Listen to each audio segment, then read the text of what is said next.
अमेरिकी सैनिकों की कब्रगाह बना देंगे। ईरान की तरफ से दो टूक चेतावनी दी गई है होर्मुज को लेकर के कि हम अमेरिकी सैनिकों की होर्मुज को कब्रगाह बना देंगे।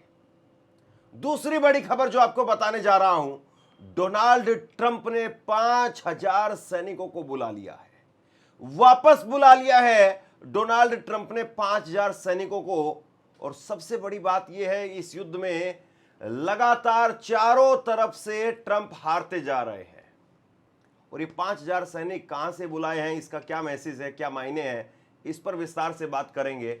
और तीसरी बड़ी खबर अमेरिका के ऊपर युद्ध किस तरीके से उल्टा पड़ा है। 95 लाख करोड़ रुपए का अमेरिका का नुकसान हो गया है। तीन बड़ी खबरें, और ये तीन बड़ी खबरें अपने आप में अमेरिका को न केवल एक्सपोज करती हैं बल्कि ट्रंप के चेहरे को भी पूरी तरह से बेनकाब कर देती है। सबसे पहले होर्मुज को लेकर के ईरान की तरफ से जो चेतावनी दी गई है, हम कब्रगाह बना देंगे अमेरिकी के सैनिकों की, यह सबसे बड़ा मैसेज। ईरान बोला होर्मुज को अमेरिकी सैनिकों की कब्रगाह बना देंगे। अमेरिकी जहाजों का वही अंजाम होगा जो F-15 फाइटर जेट का हुआ था।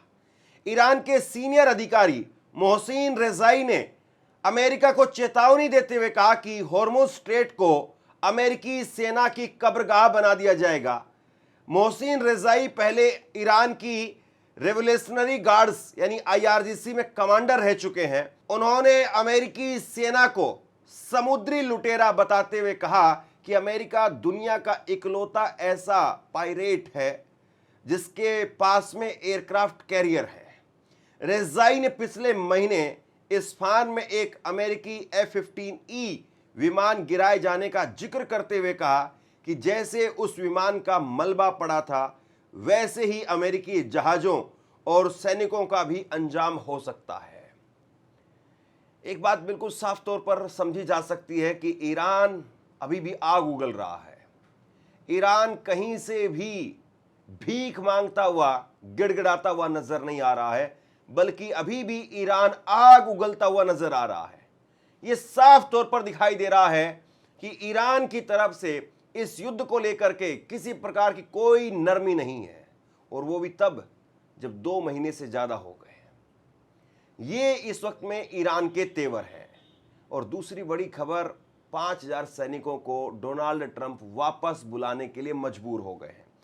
ट्रंप ने कहा है कि अमेरिका जर्मनी से 5,000 सैनिकों की घोषणा से भी कहीं ज्यादा सैनिक वापस बुलाएगा।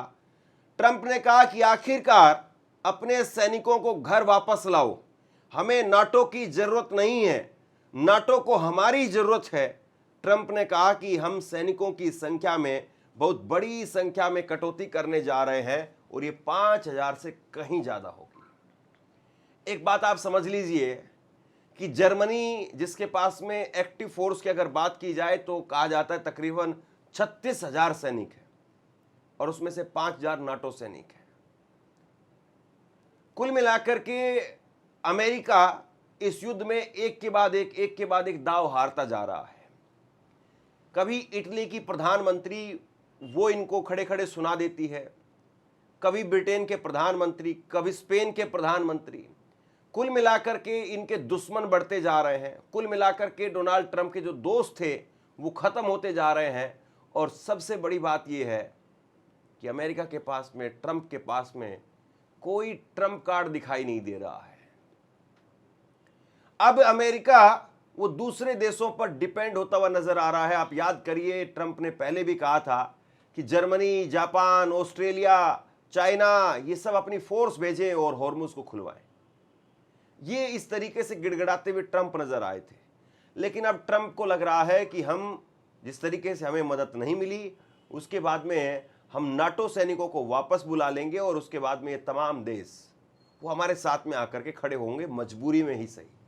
लेकिन वो शायद इस बात को भूल रहे हैं कि एक तरफ जहां अमेरिका का जो साख थी, अमेरिका का जो सालों साल का इन्वेस्टमेंट था, वो तबाह हो रहा है, बल्कि दूसरी तरफ इस युद्ध के अंदर जहां ईरान के वर्चस्व को आप खत्म करने के लिए गए थे, वो ईरान अमेरिका के खिलाफ एक बड़ी लामबंदी एक तरीके से कर रहा है, बड़ी गोलाबंदी एक तरीके से कर रहा है, और उसमें है रसिया, चाइना, ईरान, नॉर्थ कोरिया।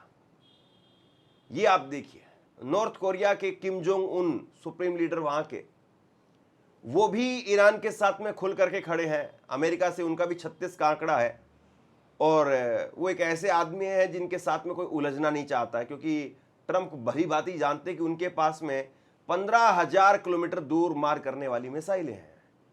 तो डोनाल्ड ट्रंप ने इस युद्ध में खोया क्या, पाया क्या, अगर ये जिस दिन लिखा जाएगा, डोनाल्ड ट्रंप का एक तरीके से आप यूं कहिए कि उसी दिन राजनीतिक खात्मा हो जाएगा।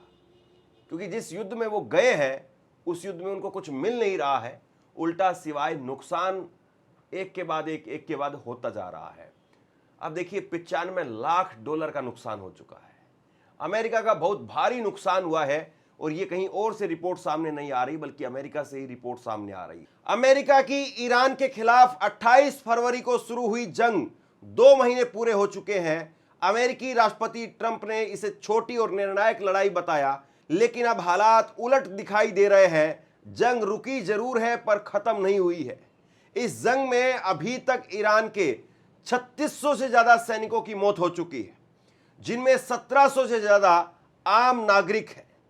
अंतर्राष्ट्रीय मुद्रा कोष IMF के मुख्य अर्थशास्त्री पियरे ओलिवियर, उन्होंने चेतावनी दी है कि अगर यह संघर्ष लंबा चला और तेल की कीमतें ऊंची बनी रही, तो ग्लोबल आर्थिक ग्रोथ रेट गिर करके करीब 2% तक आ सकती है, जिसे आमतौर पर ग्लोबल मंदी माना जाता है।